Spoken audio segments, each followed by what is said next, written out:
The topic is the significance of African American history, and of course we have with us uh, the person from Vanderbilt University, Dr. Baldwin. Of course, Dr. Baldwin, let me welcome you back to the final segment of the show for today. Yeah. But Dr. Baldwin, as we indicated earlier, what we'd like for you to do is to sort of give us some statements in reference to what young people can do in order and how that fits into African American history today. Yes, I'd like to preface my remarks by saying that part of the problem we're facing today is that we have not done a great job of passing our history on to our young people.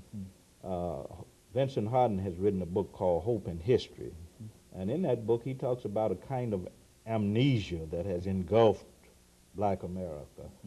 The fact that we've forgotten in many cases much of our history, and of course we failed in our institutions to pass that history on. Our churches, our families, the extended family, as you well know, is very important in our history and has been a force in passing that history from one generation to another via folk tales, music, etc., other art forms. But we failed to do that, I think, and this accounts in part for the high levels of crime and drug addiction and other problems that we are dealing with in our communities.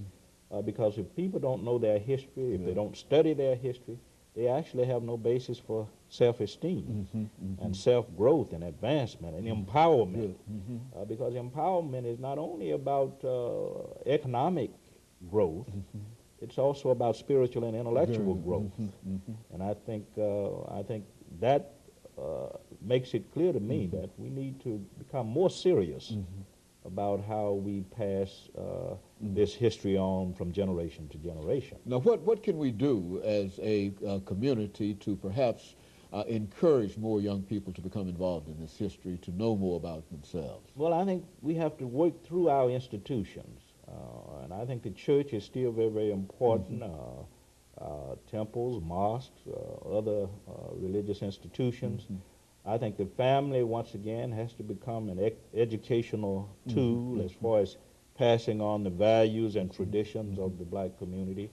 So I think we have to work through our institutions. The schools are very, very important as well, because we can't depend on outsiders to teach us that history, to keep us informed about what's going on in the Black community. So I think we have to work through our institutions.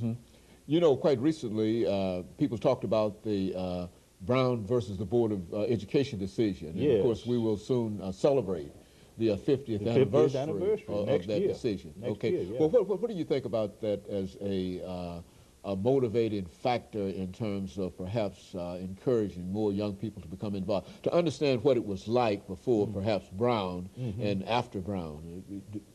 Yes, I think that's very, very important for young people to know that history, because we're beginning to face some of the same problems we faced prior to 1954. Some scholars are writing about the resegregation of America.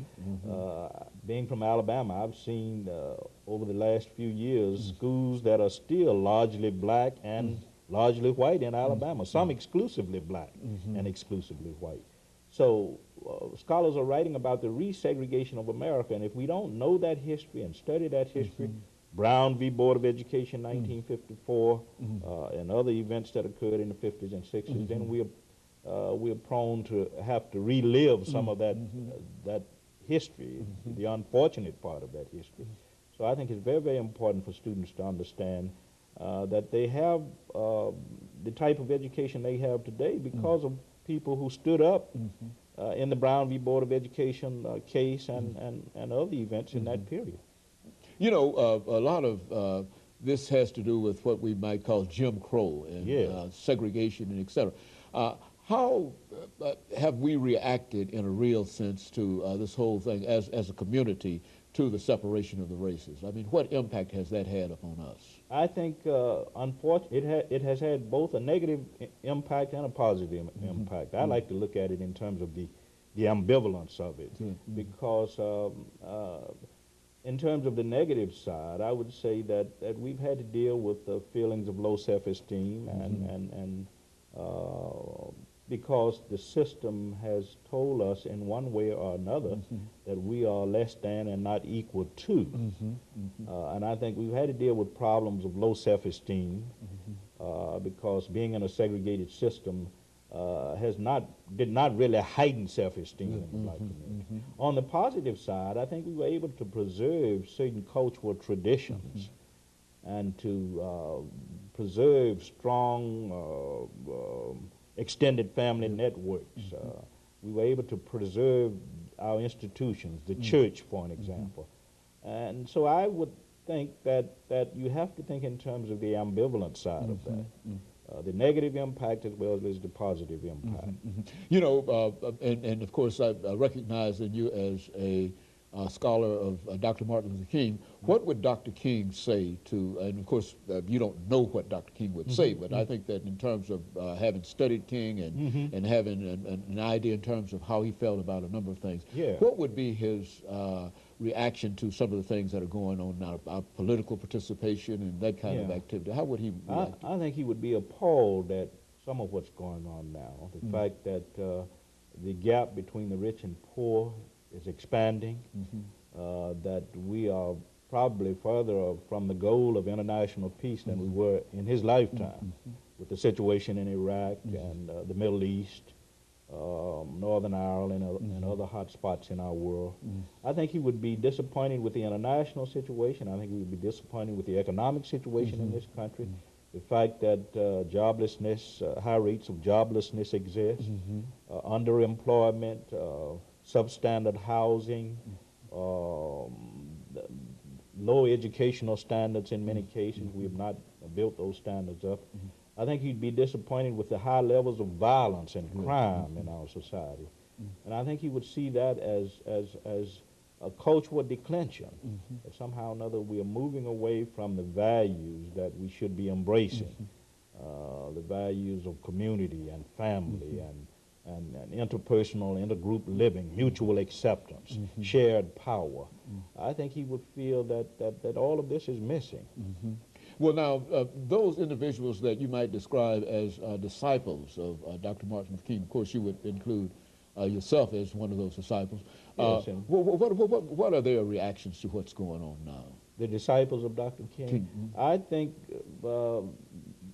many of those, and as you well know, many of his associates and aides are still alive, and many people who marched with him are still alive. And I think these people have pretty much the same view of society that he would have if he was here. And that is that we've sort of turned back the clock in so many ways. The violence and the crime and the drug addiction and the breakdown of the family and domestic violence and violence abroad, war. And these problems are still with us. As you well know, before he died, Dr. King saw three evils in America and the world that he felt had to be eliminated if civilization was to survive. And of course, they were racism, poverty and economic injustice, violence and human destruction. And unfortunately, we are still dealing with all of those problems. Those are the three areas of violence?